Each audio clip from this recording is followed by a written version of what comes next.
예, 그동안 두 주셔서 진도가 이어지는 흐름이 어떨지 모르겠습니다.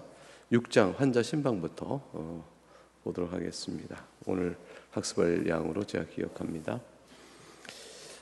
장로의 직분 맞죠? 6장? 네.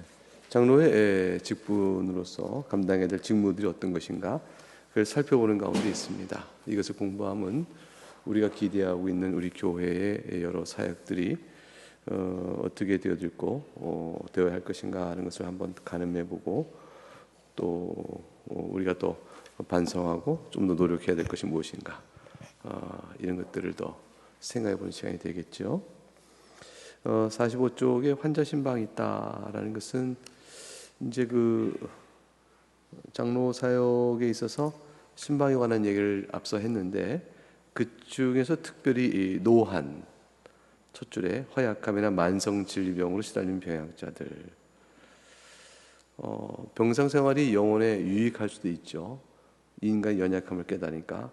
그러나 심한 삶 자체의 고독과 낙심 이런 것들로 인해서 신앙생활의 유익보다는 또 침체와 가라앉음 이런 일들이 있어서 오히려 손해가 될 수도 있다. 그 부분을 도와줘야 한다는 것이죠. 그래서 위에서 이제 6째 절에 보면 장로의 시간과 동정심을 특별히 받을 만한 사람들이 그들이다 이렇게 되어 있습니다. 어떤 이들은 밑에 3째 줄 진리를 잘 배우기를 원하고 또 그렇지 않은 경우도 있는데 그 어떠한 경우에서든지 지속적으로 관심을 갖고 방문하여 중요한 진리에 대해서 조금씩 알려주는 역할을 하는 것이 중요하다 이렇게 되어 있습니다. 그러면 더디게 듣고 더디게 배우고 그런 것 같지만 위에 2째 줄 결실이 있을 것이므로 그리해야 된다. 그러면 어떻게 되냐면요, 회심이 병상에서 이루어진 일도 많다. 이제 이게 중요한 얘기죠. 그렇게 별 영적인 감각 없이 배움이 더디고 아니 듣지 않는 것 같고도 지속적인 돌봄을 통해서 마침내 병상에서 회심하는 사례들도 많다. 적어도 사람 보기에 그렇다라는 것이죠. 때로는 임종 때에 그런 경우도 있다. 그러니까 낙심치 말고 지속적으로 말씀을 들려드리라. 그리고 사랑에 관심을 갖고 돌봐드리라. 이렇게 되어 있습니다. 가족 가운데 이런 일들을 하는 것은 당연한 일이겠지만 교중에 있는 교우들과 관할 권한에 있는 분들이라면 그렇다. 어떤 전제죠? 교인들이 다 잘 믿는 사람이 아닐 수 있다는 것이죠. 그러니까 교회에 교족부의 이름이 있고 교인으로 받아들여 있지만 아직은 믿음이 더딘 사람도 있는 거죠. 그래서 성찬 회원이 되지 못한 사람도 있는 것이고요. 성찬 회원까지 믿음을 인정하고 받아들였으나 그 이후에 성장이 더뎌서 우리가 볼 때 어찌 그러신가라는 분도 있을 수 있는 거죠. 그 모든 경우에 이 병약으로 오랜 동안 질환에 시달리면 그 믿음이 이제 약해지고 흔들리고 그럴 수 있게 되어져서 그런 경우도 있다는 것입니다. 그래서 도리어 병상의 일이 위에 5째 줄 성숙하는 계기가 되로 성장하게 되는 계기가 되도록 하는 것이 필요하고, 그리고 그 일을 돌보는 해당자인 장로 자신에게도 은혜가 있게 되어지는 것이죠. 도리어 자신도 영혼이 새롭게 되어짐을 얻는 계기가 될 수 있다. 그래서 실제로 그의 말씀을 전할 때 듣는 그자의 영적 반응을 통해서 성령 하나님께서 역사하심에 대한 현장을 보게 되는 거죠. 우리가 믿는 바의 말씀이 그냥 관념으로 헛되이 흐르는 것이 아니고 그 말씀이 살아 역사하셔서 그 영혼에 이렇게 붙드시는구나 라는 현장을 직접 보게 되어줌으로 살아있는 하나님의 생명의 역사, 그거를 귀하게 깨닫는 간증들이 이게 되어지는 것입니다. 그래서 그런 일들을 해야 한다. 생명의 말씀인 성경에 담겨있는 내용뿐 아니라 관련된 경건한 서적들을 같이 살피는 것도 좋다. 그리고 밑에서 4째 줄에 중요한 말이 있어요. 이런 신령한 일들을 경험 있고 친절하며 쾌활한 성품을 지녔을 경우에 더 유용한 역할을 할 수 있다라고 되어 있어요. 환자의 이웃인 그리스도인들, 그러니까 굳이 장로가 다 못 갈 때 옆에 관련된 교인들이 그 환자와 이런저런 가까운 교제권에 있는 교인들이 이 일을 행하면 더 장로보다 유용하고 효과 있는 역할을 나타낼 수 있다라고 말씀하고 있는 거죠. 밑에서 둘째 줄 신경쇠약, 그 다음에 맨 아랫줄 병고에 지친 환자들 방문하여, 아이들도 방문하여 감미로운 찬양도 불러주고 이러면 더 좋은 효과가 있을 것이다 라고 생각하고 있습니다. 결국은 이제 사랑의 자상한 살핌이죠. 자상하게 살펴주는 것이라. 47쪽 위에서 6줄 보게 되면 5줄에 잠깐 몇 시간을 이제 방문한다. 새해 첫날에 방문하여 함께 시간을 내어주고, 그 다음에 작은 선물과 친절한 말로 간절히 들려주고, 그래서 오히려 휴일이면 더 쓸쓸한 저들에게 찾아가주는 방법이 좋다라고 되어 있습니다. 이거 참 귀담아 듣고 마음에 좀 새겨들 말이다 싶습니다. 이제 이 책을 읽어보면 여지껏 뭐 했나라는 생각이 많이 들어요. 교회에서 배우지 못했고 또 경험하지 못해서 무엇을 행할지 모르는 일들이 많기 때문에 그런 것입니다. 그래서 사실 신앙은 신학교에서 배우는 게 아니라 교회에서 배우는 거거든요. 그래서 신앙생활을 어떻게 해야 됩니까? 라는 모든 일들은 듣고 배운 대로 보고 흉내내서 하는 거 많은데, 모범적인 신앙의 여러 습관들이 직분별로 또 교인들 한 분 한 분 속에 배어져 있을 때 그것을 어린 영혼들이 자라면서 눈으로 보고 배워 자신도 그렇게 하게 되어지는 것이죠. 일반적인 직무나 가정 안에서의 생활 습관도 다 마찬가지인 것과 같다라고 할 것입니다. 그래서 밑에서 5줄 나지막하고 조용한 목소리를 해라. 쾌활하지만 막 시끄럽게 떠들어서 예민한 신경이 쇠약하고 예민한 환자에게 자극을 주지 않도록 해야 한다. 그리고 오랫동안 집중을 필요로 한 얘기를 많이 하여 긴장하고 피곤하게 하지 말고 너무 시간을 끌지 마라. 맨 아랫줄 기도하고 나서 말씀 한 구절 읽고 간단히 기도하고 오는 것도 좋다라고 되어 있습니다. 병실에서의 48쪽의 짧은 예배를 드리는 것은 장로의 중요한 직무 중에 하나죠. 몇 사람 가까운 환자와 가까운 분들 초대해서 간단하고 짧은 예배를 드리는 거죠. 그것은 어떻게 하면 되겠어요? 간단히 신앙 고백하고 그 다음에 찬송을 다 부르지 않아도 돼요. 4절이다 4절 다 부르지 않아도 되고 한 절을 불러도 됩니다. 그렇게 하고 말씀 주고 간단한 위로의 권면, 주의 말씀을 통한 성도의 복됨을 얘기하고 그 환자가 잘 견디고 치유될 수 있기를 기도해 주는 일이면 되는 것이죠. 그러한 짤막한 예배를 드리는 것도 아주 좋다. 하나님께서 받으신다. 그렇게 된 것이죠. 그 다음에 48쪽 중간에 위급하고 심각한 질병이 있으면 지체 없이 가라라는 것입니다. 그럼 이제 밑에서 셋째 줄 이런 상황을 어떻게 압니까? 그랬더니 맨 아랫줄에 가정의 주치의가 장로에게 일일이 환자 상황을 보고하지는 않을 터이니까 그 일을 알게 될 경우 49쪽에 맨 위 지체 없이 곧바로 신방을 해라라고 되어 있습니다. 이제 이 하루나 심지어 1시간을 불필요하게 지체할 경우는 오래도록 후회하게 될 경우가 생길 수 있다. 이제 위급한 상황이니까요. 위급한 상황에 분초를 다투는 상황이 되어지면 오늘은 바쁘니 내일 하다 보면 그 사이에 임종을 하게 된 경우도 있고 때를 지나가는 경우가 있으니 가능한 한 빨리 움직일 것이고 목사에게도 빨리 알려서 교회가 기도로 바로 나가고 찾아가 신방할 수 있는 기회를 찾아야 한다.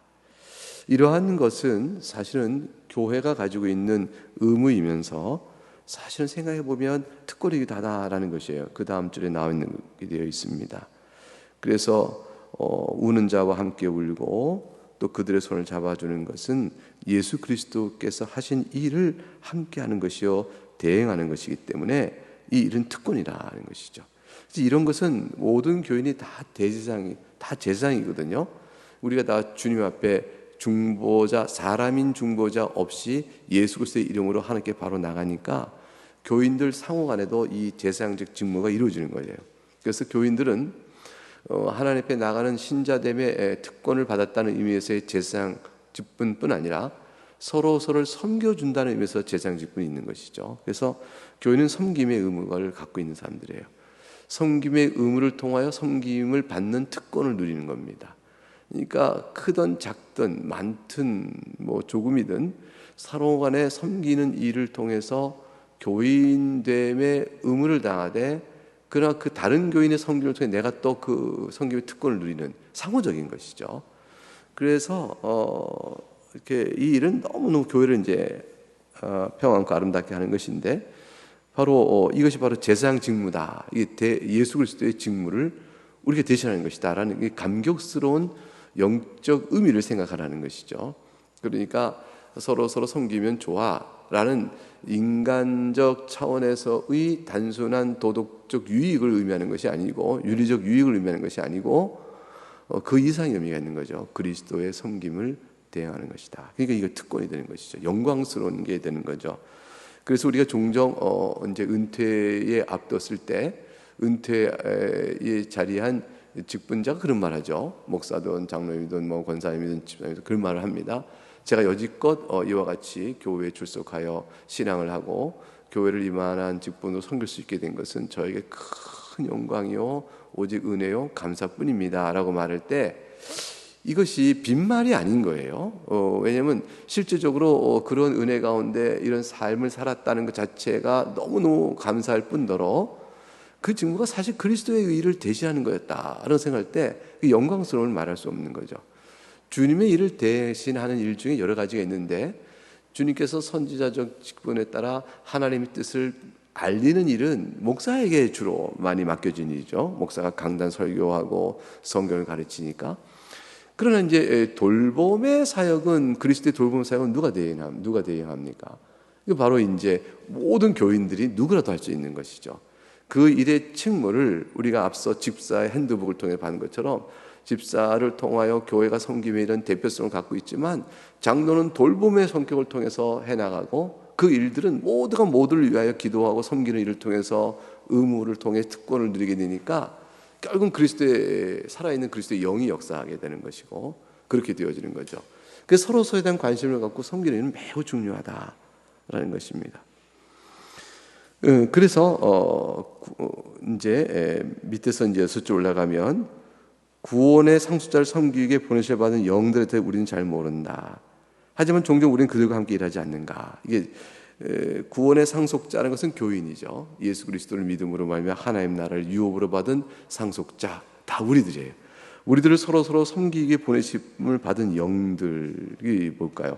그리스도의 영의 역사에 따라 움직이는 손길들이죠. 이것은 바로 우리의 특권이기도 하고 우리의 의무이기도 합니다 라는 내용이죠. 밑에서 셋째 줄, 한 몸의 지체인 우리들이 서로 그들이 하지 않은 일도 서로 행하는 것이고, 예컨대 죽어가는 신자 곁에 앉아서 그의 베개를 만지고 그의 입술을 물로 적셔주고, 음침한 골짜기 지나도 그를 도울 지팡이 막대가 준비되어 있으면 그에게 상기시키고, 말씀으로 위로하고 힘주고 권면하고, 임종의 자리에 그의 몸을 붙들어주고, 그리고 죽어가는 눈으로 예수님을 바라볼 수 있게끔 힘을 주고 권면하는 일, 이게 다 그리스도의 섬기는 일들을 우리가 함께하는 것이다 라는 거예요. 얼마나 감사하고 아름다운지 모르죠. 이 일들은 장로의 직무자에게만 있는 것이 아니고 모든 교인이 함께하는 것이고, 특별히 이제 신방의 의무를 지고 있는 장로에게는 잊지 않아야 될 직무다 할 수 있죠. 이게 위에서 넷째 줄에 재밌는 표현이 있어요. 이런 일들은 천국에서 못한다라는 거예요. 섬김은 천국에서는 다 섬김이 있는데, 상처와 부족과 결핍과 아픔을 위로하는 섬김은 천국에는 없다는 거죠. 천국에는 하나님께 주신 받은 은혜의 풍성함 속에서 기쁨의 섬김이여 나눔은 있을지 몰라도 고난과 곤핍과 슬픔과 아픔, 결핍 이런 상황에 대해서 도움을 주는 섬김은 이 땅에서의 섬김이라는 거죠. 이 땅에서 주님을 섬겨갈 수 있는 특별한 일들이 있는데 그 중에 하나가 전도고요. 그 중에 하나가 이게 돌봄의 섬김이에요. 그러니까 천국에는 전도가 없어요. 그러니까 복음을 전도하는 일들이 더 이상 필요하지 않게 된 것이 천국이죠. 그리고 천국에는 결핍과 아픔과 슬픔과 눈물과 이렇게 없기 때문에 이런 일들을 돌보는 사랑의 섬김은 없어요. 이미 다 이루어지고 충분하고 만족되어 있기 때문에. 따라서 이 땅에서 주의 이름으로 행하는 특별히 기억될 섬김은 이 두 가지예요. 사실은 말씀을 선포하고 가르치는 일도 이 땅이지만 그 나라에 이르러서도요 말씀의 선포와 하나님의 영광스러움을 알아가는 일들은 계속되어져요. 그러니까 천국에서 배움은 계속되고 그 배움은 우리에게 기쁨으로 계속 충만케 되어지는 방편이에요. 그러니까 여전히 천국에도 하나님의 찬송과 말씀을 배워가고 하나님을 알아가는 신학의 훈련과 이런 것들은 계속될 거예요.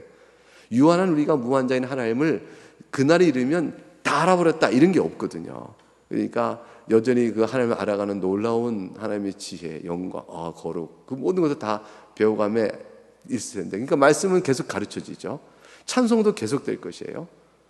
근데 이 땅에서 죄로 인하여 인간이 겪어야 되는 지식의 결핍, 사랑의 결핍, 이거를 채워가는 일들은 이 땅에서 행함으로 맛보아 누리도록 되어 있는 것이죠. 이게 나중에 칭찬이 되고 상이 되어집니다. 그러니까 이건 천국에서 할 수 없는 거다. 이게 정말 중요한 거죠. 그래서 천국에서 못할 거 미리 여기서 좀 하자. 이런 의식을 갖고 신학적으로 생각할 필요가 있어요. 우리의 섬김을, 우리의 봉사를, 우리의 수고로운 손길을 다 영적으로 봐야 돼요. 그래야 그 의미가 올바른 상황이든 관점이 형성되어지는 겁니다. 수고하고 애썼으나 피곤하고 짜증으로 이어지는 결과 안 나와야 되고, 이렇게 낙심하고 분노로 이루어지지 않아야 하는 것입니다. 그 왜 그러냐? 하나님의 눈길, 영적으로 하고 있는 일에 대한 의미를 해석하고 바라보지 못할 때는 그렇게 될 것이다. 오늘 굉장히 중요한 거죠. 위에서 넷째 줄, 천국에서 할 수 없다. 그리고 이 땅에서만 할 수 있는 너무 귀한 섬김이다. 하나님 이것을 귀하게 보시. 이 귀하다는 것은 섬김 자체가 귀하다는 걸 넘어서 또한 하나님께서 귀히 보시는 섬김이다 할 수 있습니다. 구원의 상속자를 섬긴다는 것이 뭐예요? 하나님의 자녀죠. 형제죠. 하나님께 주신 영원한 생명의 유업을 함께 받아 누리는 사람끼리 섬겨가는 일, 이 형제 자매를 사랑하는 일이죠. 여기서 우리가 얼마나 영광스러운 영예와 영광스러운 특권을 받고 있는지 알고 있는가라는 것입니다. 이게 주님께서 우리에게 주신 받는 신자됨의 영예요 특권이다라는 것이에요. 그러니까 이런 특권은 직분의 형태로도 받아 행할 수 있고 직분과 상관없이 할 수 있는 것이죠.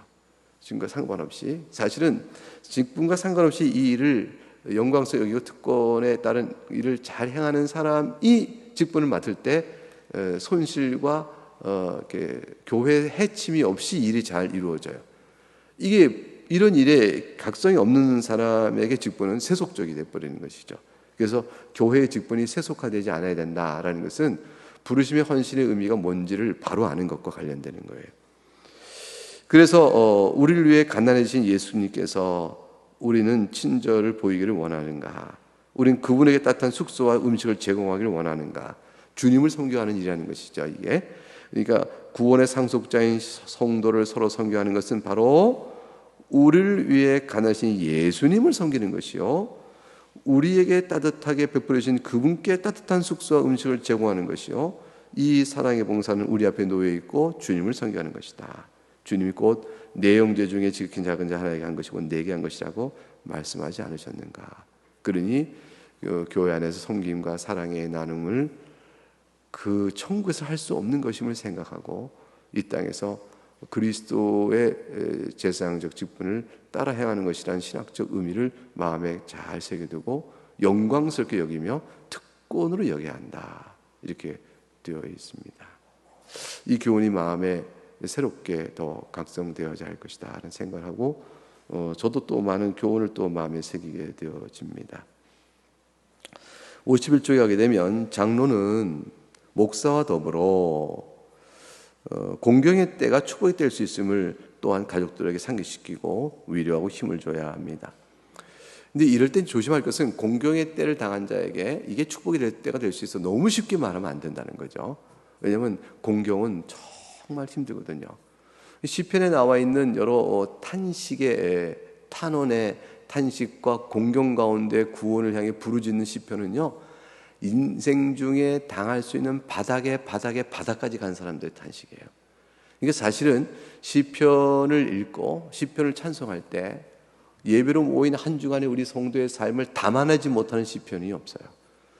우리가 한 주간에 어떤 슬픔과 고통의 삶을 살았어도 시편은 그 고통보다 더 깊은 바닥에서 우러나는 탄원이요 찬송입니다. 그렇기 때문에 명백한 의미에서 오로지 기쁨 가운데 이루어진 사실과 글로 성취의 기쁨 가운데 하는 시편 찬송은요 몇 편 안 돼요. 150편 가운데 30편, 40편이 안 될 거예요.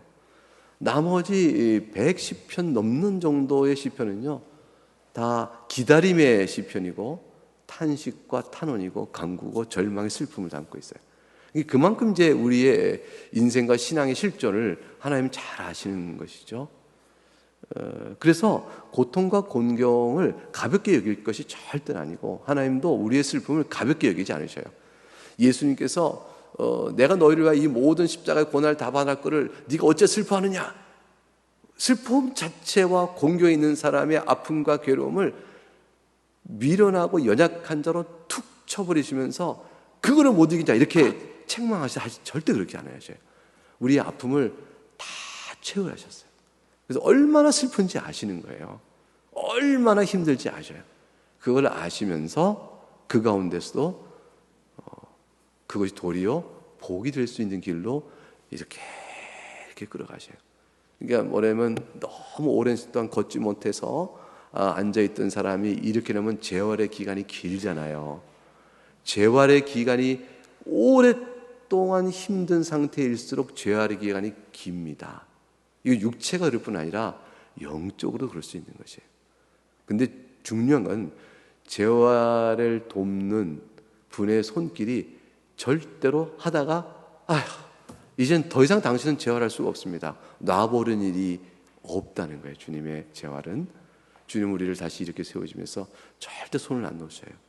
그래서 조금씩 어떨 때 은혜가 확 있으면 벌떡 일어날 수도 있지만 그러나 천천히라도 그렇게 해도 주님 붙들어 주십니다. 그래서 나중에는 고난이 되오히려 유익이 됐다라고 깨달을 때까지 이끌어 주시는 거예요. 깨달을 때까지. 우리가 사는 동안에 환난을 당하는 것, 또 스스로 시험당하여 죄 가운데 있는 것, 성경에 나온 인물들은 환난을 까닭 없이 당하는 일도 많지만 이상하게 성경은요, 성경 중심 인물들이 스스로 죄, 스스로 어리석어, 스스로 시험에 빠져 당하는 어려움 가운데 건지신 일들이 많아요. 그러니까 그 모든 일을 다 망라하여 주님은 우리를 손을 놓지 않으시는 거죠. 끝까지 붙들어 주시는 거예요. 그 고난이 유익이 되는 것을 알게 하십니다. 그래서 51쪽에 위에서 넷째 줄, 공경의 때가 반드시 항상 축복의 때인 것은 아니다. 요거를 잘 이해하고 나가야 합니다. 왜냐하면 시련과 아픔 그 자체가 신성한 것은 아니거든요. 하나님께 우리에게 약속하는 것은 평안과 위로와 기쁨의 약속이지, 내가 널 고난을 주리라 이렇게 약속하신 것이 아니에요. 고난은 하나님 주시는 기쁨과 위로를 누리는 과정 속에서 필요적으로 우리에게 죄 중에 있는 인생 속에 당하는 일들인 것이지, 이것 자체가 목적이 아니에요. 목적이 아니니까 그 자체를 신성하다 할 수는 없는 거죠. 그런 때는, 고난 당할 때는 정서가 흔들리고 마음이 흔들려서 귀를 기울이지 않는 것들을 도리어 나중에는 듣게 되는 경우로 바뀔 때가 있는 거죠. 그럴 때를 바라보는 것뿐이에요. 그래서 이건 위기의 때입니다. 고난을 당한다는 것은 위기의 때입니다. 그러므로 그때의 친절과 동정심과 함께하는 나눔이 절실한 거예요. 그게 있어서 그 영혼이 흔들리거나 낙심하고 깊은 수렁에서 오랜 시간 동안 헤매지 않도록 붙들을 수 있는 것이죠. 작은 손길로 미끄러져가는 손길을 붙잡아 줘야 되는 것입니다. 사별의 아픔이 있습니다. 사별의 아픔이 가장 심하게 느껴지는 것은 사별로 인한 충격의 흥분성이에요. 그것이 오는 휘몰함과 충격성의 여파가 지나고 난 뒤에 잠잠해지고 모든 게 일상으로 다 돌아갔는데 자신만 일상으로 돌아가지 못한 상태가 되어 있는 빈자리에 있게 될 때, 그때에 그 가장 위험 있고 아픔이 심하게 느껴진다라는 것이죠. 주변에 사별을 겪었을 때 주변 사람이 많이 위로하고 또 위로를 할 말이 없어서 그냥 앞에서 옆에서 같이 있어주고 울어주고 또 이렇게 해줄 모습 속에서 굉장히 그 흥분 정도가 이게 있는 거죠. 상황이 이렇게 막 여러 가지 일상이 아닌 상황들인 거잖아요. 일상이 아닌 일들이 막 벌어지는 상황 때는 정신없이 지나가는 거예요. 그럴 때도 아프지만 지나가는데 모든 사람이 다 일상으로 다 돌아간 거예요. 주변에 있는 자들이 자기 자리를 다 돌아가고 자신도 자기 자리에 딱 돌아왔는데 그때 보는 거죠. 아픔이, 슬픔이 그때 밀려오는 것이다. 근데 이것은 사별뿐 아니라 모든 일이 다 그래요. 모든 고통의 자리 속에 있을 때 고통을 위로한 자들이 다 일상으로 돌아갔을 때 고통에 남은 것은 혼자 짊어져야 되는 상황으로 딱 남게 됐을 때 그때가 어렵다. 빈 의자, 조용한 집, 그것이 과부와 고아에게는 외로움을 느껴보고 힘들다. 유족들로 하여금 이 차갑고 이기적인 세상에서 세상은 차갑고 이기적이다. 이건 참 명백한 성경적인 사실이고 우리가 경험하는 사실인데, 근데 이것이 기본적으로 차갑고 이기적이다는 것이 너무 이제 악한 의미가 아니고 어떤 의미에서는요, 각각의 자기를 스스로 돌아보는 상황밖에 될 수밖에 없는 한계성 때문에 늘 계속해서 마음을 열어 돌보는 손길이 어려워지는 거죠. 또 오늘 이해관계가 얽히면 더 슬퍼요. 왜냐하면 이제 사별이 있는 과정 속에 이해관계가 얽혀보세요. 거기에 이제 돈 문제가 걸리고 이렇게 되어지면 가족 간에도 이제 이기적인 다툼이 벌어지니까, 더군다나 이웃의 관계, 또 함께 살아온 이웃이냐인데 사업적 관계로 서로 같이 사는 줄 알았는데 그땐 돌변해 버리는 거죠. 그리고 속임과 사기가 또 들어오고 속임수가 있고 이러한 일까지 당하게 되면 말할 수 없는 고통이 있게 될 겁니다. 굉장히 어려운데 이럴 때 밑에서 5줄 교회는 최소한의 한 명은 남아있다 라는 것을 알려줄 일이 있다. 이게 장로다라는 거예요. 이게 이제 최선의 한 명은 남아있어 라는 걸 보여줄 사람이 장로다. 여성이라면 권사예요. 그리고 홀로 남은 과부에게 장로가 접근하는 일은 제한이 돼 있으니까 이 역할을 또 관사가 하는 거죠.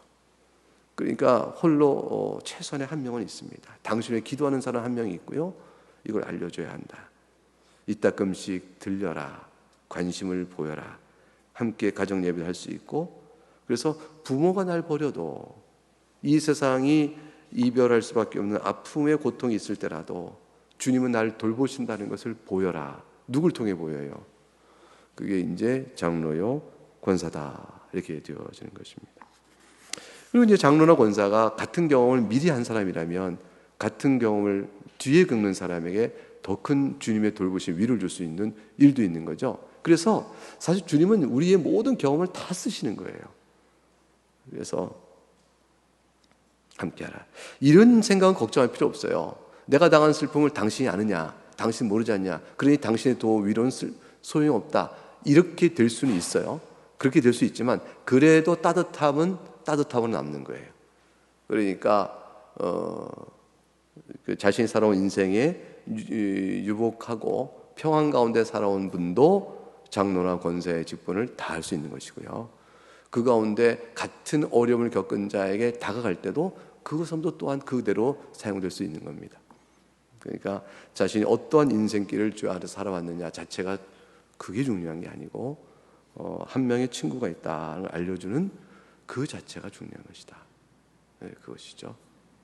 욥의 친구들은 욥이 당한 고난을 모르는 사람들이잖아요. 그 친구 와서 할 일은 욥과 함께 있어주는 한 명의 친구가 있어. 당신의 고통을 내가 받을 수는 없지만 고통받는 당신 옆에는 내가 있어 라는 정도의 일을 해주는 일이 중요한 거죠. 근데 요의 친구들은 반대로 했죠. 들춰내고 책망했습니다. 치료를 하겠다는 근본적인 것이 잘못된 접근이었습니다. 자, 52쪽에 가게 되면 이런 슬픔과 아픔뿐만 아니라 기쁨도 나눠야 한다라는 것이에요. 기쁨도. 그래서 교인들 가운데 즐거움이 있을 때 즐거운 일에 적극적으로 참여하여 기쁨을 막 같이 기뻐해 주는 게 중요한 거예요. 어떤 교인이 기쁜 일을 있으면요, 알리고 싶고 또 축하도 받고 싶고 또 자랑도 하고 싶고 막 그래요. 그런데 그거를 아무도 인정 안 해주고 외면해 버리면요, 이상해지는 거예요. 그래서 어떤 청년이 취직을 했다, 잘 됐다. 어떤 학교를 무사히 졸업했다, 너무 잘 됐다. 어떤 사람이 또 뭐 직장에 승진했다, 너무 잘 됐다. 뭐 등등등 모든 일에 어떤 사람이 혼인하게 됐다, 너무 잘 된 일이야. 뭐 이렇게 등등등 어떤 일이든지 좋은 일로 여겨진 일은 그 사람이 기뻐하는 일. 그러니까 그 상대가 주님 앞에 기뻐하고 감사하는 일을 같이 기뻐해 주는 거죠. 이게 정말 중요한 거예요. 다른 사람과 비교하여 너는 너무 잘 됐어 이런 관점이 아니에요. 그 관점은 나빠요. 그 관점은 나쁘고, 야 너는 100만 원 벌었니? 다른 사람은 50만 원 벌었는데 너무 잘 됐다, 이게 아니고요. 그 사람이 기뻐하는 일 자체를 기뻐해 주는 거예요. 그 사람이 감사하는 일을 기뻐해 주는 거죠. 물론 이거는 뭐 나쁜 일로 가는 걸 기뻐하는 건 아니죠. 도둑질 좀 잘했다, 이거 기뻐하는 건 아니죠. 영적으로 우리가 볼 때 기뻐할 일이 있어요. 결혼식에 초청되는 걸 좋아해야 한다, 나는 좋아한다 했어요. 여러분 보세요. 교회 안에서요, 우리 교회도 다 그런데 장례식과 결혼식에 늘 가주는 교인보다 좋은 분은 없어요. 먼 길도 찾아가지고 그때 사랑이 느껴지고 슬픔을 같이 하는 자리에 절정이 장례식이면, 또 병원 신방이고 그런 거면 결혼식 자리에 가주는 것보다 기쁜 게 없어요. 그러니까 이거는요, 나그네 교회 안에서 좀 가깝게 지낸 사람의 이 정리를 떠나는 거예요. 그래서 왜냐하면 나그네 교회가 기껏해 몇 명이에요? 2,000명이에요? 2만 명이에요 여기가. 우리 100몇 명 되잖아요. 여기서 장년이 청장년 다 해서 100명 좀 넘는 교인이 모여 예배하는데, 이 가운데 있는 혼사와 장례 같은 경조사에 마음을 내고 시간을 내어 찾아가주는 일을 안 한다. 그럼 무엇으로 사랑을 나누는 거냐? 무엇으로 주님의 사랑을 표할 것이냐? 이것이죠. 우리 교회는 특별히 그걸 좀 잘하는 편이에요. 우리 교회는 장례가 있을 때 우르르 몰려가요. 그래서 거기서 오게 되면 어떤 특징이 있냐면, 이분은 우리 교회에 오신 지 얼마 안 되는데 여기도 오셨네, 소식 듣고. 그럼 어떻게 돼요? 형제됨이 느껴지고, 우리 가족이구나, 그게 진실이 느껴지죠. 예배 때 함께 있는 것 이상의 감동이 있죠. 혼일 때 같이 와줘요. 우리 가족이네, 이렇게 되어지는 거죠. 그래서 혈육의 가족이 장례 때 혼사 때 안 가는 법이 어디 있어요? 안 가면 흉거리가 되잖아요. 어떻게 그럴 수 있는가? 근데 교회 안에서 교인들도 마찬가지다. 그래서 교회가 너무 크지 않은 게 좋은 거예요. 우리 이제 그 전에 황희경 권사 그런 말 한 적 있어요.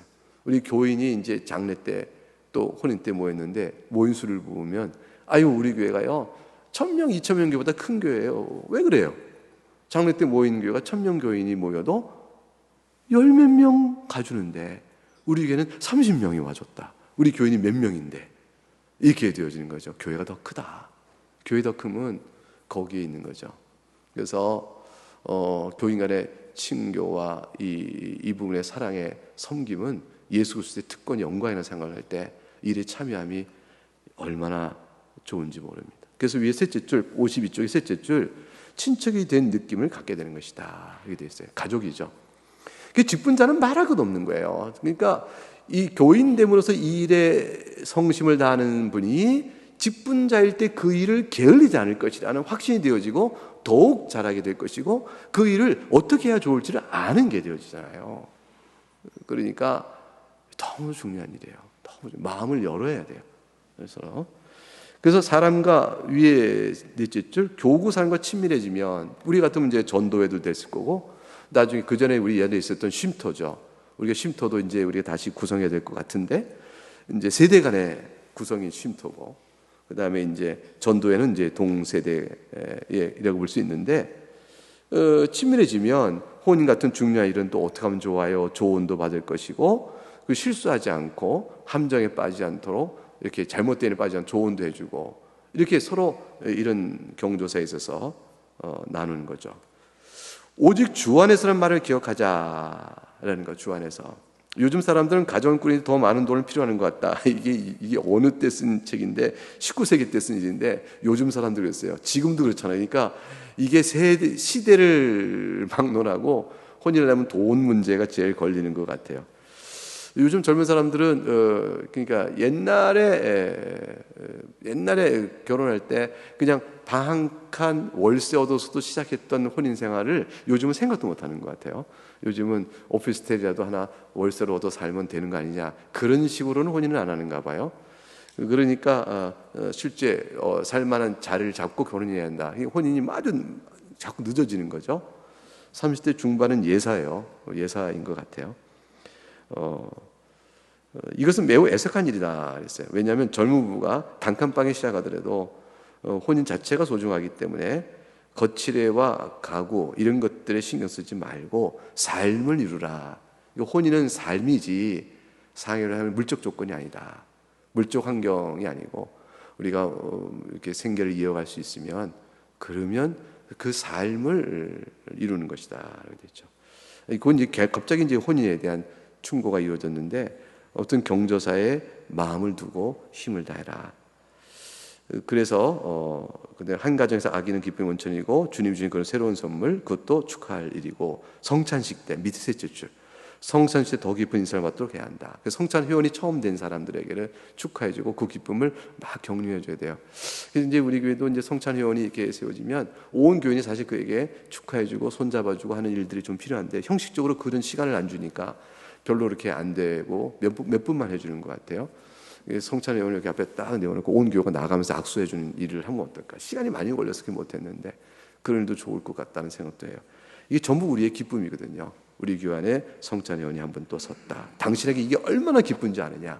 첫 번째 성찬 받을 때의 그 감격을 생각하고, 그래서 고난의 과정에도 함께 함으로 손을 잡아주고, 기쁨의 자리에도 함께 해주고, 또 아이가 출생하여 처음 교회 나올 때 그 아이를 축복해주거나, 어린아이들 유치부, 유아부 이렇게 요즘 초등 와서 하는 모습에 대견스러움과 사랑의 마음을 갖고 보고 하는 일들이 다 중요하다.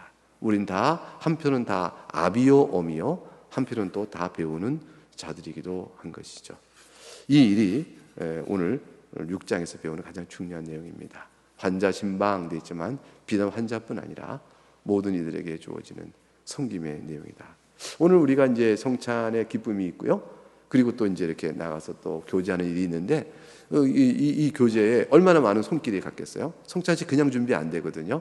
성찬의 모든 빵과 포도주를 준비해 오고, 또 정리하고 정돈하고, 이 일을 위해서 기도하고 마음을 씁니다. 그 다 시간 내서 왔다 갔다 해야 되는 거거든요. 어제 토요일 날 우리가 오늘 먹는 상추를 두 분이 다 씻었어요. 그 많은 상추를 두 분이 다 와서 씻었어요. 그 정성을 씻는 거죠. 그 기쁨이 있었을 거예요. 찬송하면서 우리 교우들이 먹는 거야. 시간 되는 분, 교회에서 하니까 시간이 다 못, 연락이 더 있으면 더 오실 분도 있어요. 우리가 하면 교회 전도회 광고에서는 더 많은 분이 오셨을 거예요. 그러나 봉사 맡은 분에서 이렇게 시간 내 하셨어요. 안 하신 분은 뭐 관심이 없었다는 게 아니에요. 형편에 따라서 기회에 따라서 못 하신 분도 계셔요. 근데 중요한 건 뭐냐면 하는 분의 마음이 기뻤을 것이다 라는 것이죠. 짜증을 냈겠어요? 그건 안 했을 거예요. 먹는 우리들은 뭐냐면 성경을 받는데 먹으면서 또 기쁨을 갖는 거죠.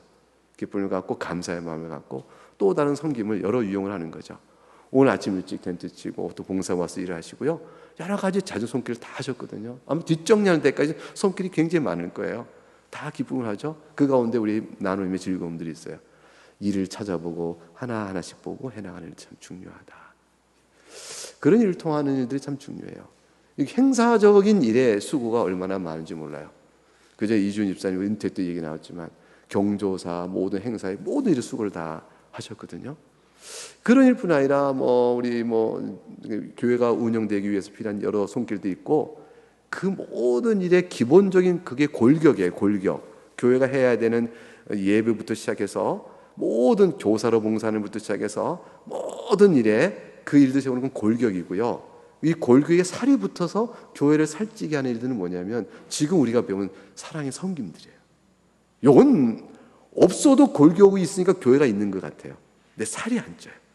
따뜻하게 포동포동 살찌고 윤택해지는 것은 이렇게 섬김이고 사랑이에요. 따뜻한. 특별히 경조의 문제에 마음 두고 다 쏟아주는 거예요. 그래서 저는요 꿈을 꿔보는 거죠. 장례식에 갔더니 그냥 교인 전체가 다 왔어요. 혼사식 갔더니 교인 전체가 다 왔어요. 음식이 모자라. 이런 날이 오면 좋겠다. 이게 너무너무 그 감격은 우리 스스로 충격과 감격을 받아요. 우리 스스로 우리의 섬김 속에서 우리가 충격받고 감동을 받아요. 내가 지금 어디에 와 있나 이 생각하게 되죠. 여러분 사실 그게 제일 중요해요. 제일 중요해요. 교회의 아름다움과 교회의 따뜻함이 넘쳐야 한다. 이 말씀을 오늘 공부 내용에서 배우고 이 장로 직분을 통해서 하는 말인데 저 자신에 대한 공부고 우리 당회에 대한 교훈이고 앞으로 또 올 연말에 세워질 장로님들 직분자를 향한 마음의 준비 또 우리가 또 하나 기도하며 세워질 종을 위하여 기도하는 내용에 대한 방향 이런 것들 우리가 보게 되어지는 것 같습니다. 기도하겠습니다.